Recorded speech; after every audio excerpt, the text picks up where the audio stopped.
Hey everyone, today I'm going to teach you how to sketch a creature thumbnail, and we're going to keep things very simple so that anybody watching this, regardless of your skill level, can really achieve something that you could be proud of. And it's going to be a scribble. I'm taking a ballpoint pen, and I also have my Moleskine sketchbook here. It doesn't matter what you're drawing on, so let's go to town. First things first, keep the strokes very loose. I'm taking my pinky finger and I'm resting it on the page first, lifting my palm mostly off of the paper to keep things nice and loose. I'm also standing up and I'm sitting up straight. So if you catch yourself slouching, make sure that you don't do that. Next, we are just going to throw lines together. So you're probably thinking, wait a second, it kind of looks like a hairball. It doesn't really look like a creature at all. Oh, just wait until you can start plucking and pulling shapes out just from the lines that you have here.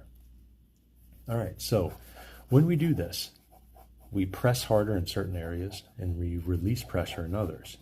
So the darker lines tend to be the shapes that we're going to keep. The lighter lines tend to be the texture that make up most of the critter. Okay, now I'm putting some legs on here. It's going to be an insectoid shape. It's kind of like a giant beetle.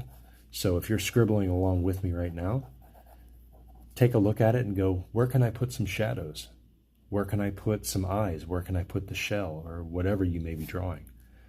Under here, I'm just going to press a little darker and I'm going to put some hatching down here. It's not going to be anything fancy, but what I want to do is I want to darken up the underbelly of the sketch so that it portrays shadow without me having to go into too much detail about actually putting shadow in there.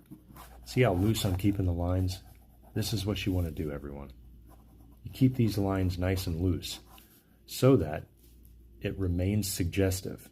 Because if 20 people were to look at this thumbnail sketch, 20 people would see 20 different bug designs. That's the beauty of doing thumbnail sketching. And the other thing is, if you feel like you have never been an artistic person and you always wanted to learn how to draw, start with these small little thumbnails and these little doodles. Get your hand and your mind used to working together so that you don't become obsessed about perfection. All right? Fill your sketchbooks up with about 100, 200, maybe even 300 of these. Number it. And you're going to go on a journey and you're going to realize that you had artistic ability under there. You just overcame the fear of putting it on paper. Thanks for listening. Have a good day.